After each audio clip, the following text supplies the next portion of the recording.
بنی اسرائیل میں ایک شخص تھا جس کی بیوی نہایت حسین تھی، جس کو وہ اسرائیلی بہت پسند کرتا تھا، اور جب اس عورت کا انتقال ہو گیا تو اس اسرائیلی شخص کو بڑا دکھ ہوا اور ایک مدت تک وہ اس کی قبر پر بیٹھا روتا رہا۔ اتفاقاً حضرت عیسیٰ علیہ السلام کا ادھر سے گزر ہوا تو انہوں نے اس اسرائیلی کو پریشان حال دیکھ کر اس کا سبب پوچھا، اور جب اسرائیلی نے اپنا واقعہ بیان کیا تو حضرت عیسیٰ علیہ السلام نے فرمایا، کیا تو چاہتا ہے کہ میں اس کو تیرے لیے زندہ کر دوں؟ اس نے عرض کیا، ہاں حضور، میں یہی چاہتا ہوں۔ جب حضرت عیسیٰ علیہ السلام نے اس قبر کے مردے کو آواز دی تو قبر سے ایک حبشی غلام، جس کے ناک کے نتنوں، آنکھوں اور جسم کے دوسرے سوراخوں سے آگ کی لپٹیں اٹھ رہی تھیں، حضرت عیسیٰ علیہ السلام کو دیکھتے ہی غلام نے کلمہ پڑھا۔ اسرائیلی نے یہ دیکھ کر عرض کیا، حضور، مجھ سے غلطی ہو گئی، میری بیوی کی قبر تو دوسری ہے۔ یہ سن کر حضرت عیسیٰ علیہ السلام نے حبشی کو حکم دیا کہ تم اپنی قبر میں واپسی جاؤ۔ وہ مردہ ہو کر گر گیا اور اس کی قبر کو مٹی سے چھپایا گیا۔ پھر حضرت عیسیٰ علیہ السلام نے اس دوسری قبر کی جانب توجہ فرمائی اور حکم دیا کہ اے صاحب قبر، اللہ کے حکم سے زندہ ہو جا۔ چنانچہ وہ قبر پھٹی اور اس سے ایک عورت باہر آ گئی، جس کو دیکھ کر اسرائیلی بولا، میری بیوی یہی ہے۔ پھر حضرت عیسیٰ علیہ السلام کے حکم سے وہ اسرائیلی اپنی بیوی کو ہمراہ لے کر واپس ہونے لگا، مگر عرصے سے جاگا ہوا تھا، اس لیے اس پر نیند کا غلبہ ہو گیا، اور اس نے بیوی سے کہا کہ تیری قبر پر روتا رہا اور بیداری نے مجھے ہلاک کر دیا، اس لیے میں چاہتا ہوں کہ تھوڑی دیر آرام کر لوں۔ بیوی کہنے لگی، ہاں، اب آرام کر لیجئے۔ وہ اسرائیلی بیوی کے زانوں پر سر رکھ کر سو گیا۔ اتنے میں ایک گھوڑے پر سوار ایک شہزادے کا ادھر سے گزر ہوا، جو اپنے زمانے کا ایک حسین لڑکا تھا، جس کو دیکھ کر شہزادی اس پر فدا ہو گئی اور اس کا دل قابو میں نہ رہا۔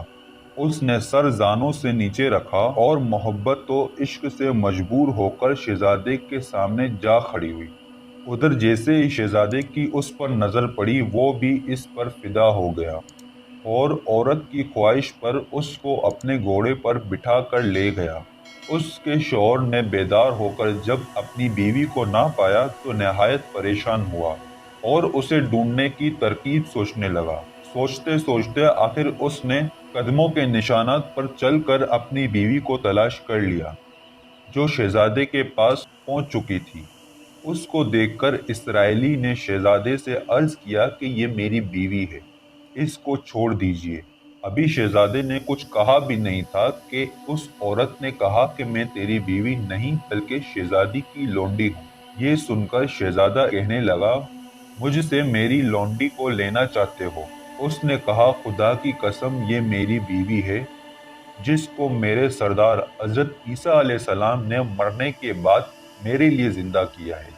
ابھی یہ گفتگو ہو ہی رہی تھی کہ اتفاقاً حضرت عیسیٰ علیہ السلام وہاں سے تشریف لے آئے، جن کو دیکھ کر اسرائیلی کہنے لگا، کیا یہ میری وہ بیوی نہیں جس کو آپ نے میرے لیے زندہ کیا ہے؟ حضرت عیسیٰ علیہ السلام نے فرمایا کہ ہاں، یہ وہی ہے۔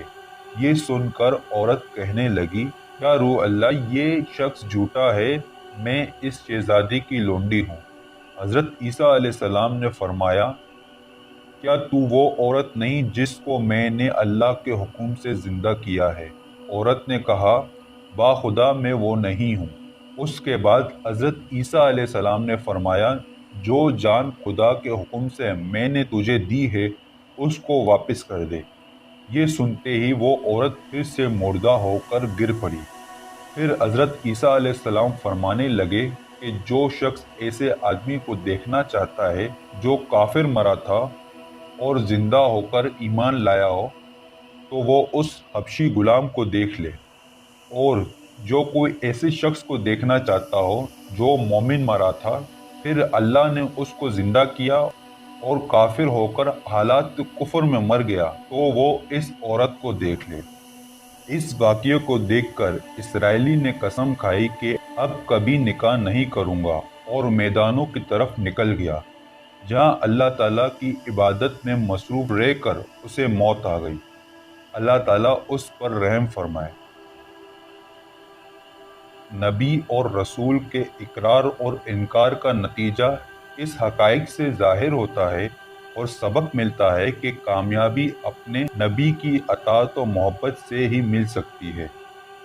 چنانچہ ہمیں بھی چاہیے کہ ہر حال میں اپنے نبی صلی اللہ علیہ وآلہ وسلم کی اطاعت کو سامنے رکھیں، چاہے دل مانے یا نہ مانے۔ نبی کریم صلی اللہ علیہ وسلم کے طریقوں کو لازمی اپنایا جائے۔ اللہ تعالیٰ اس واقعے سے سبق حاصل کر کے عمل کرنے کی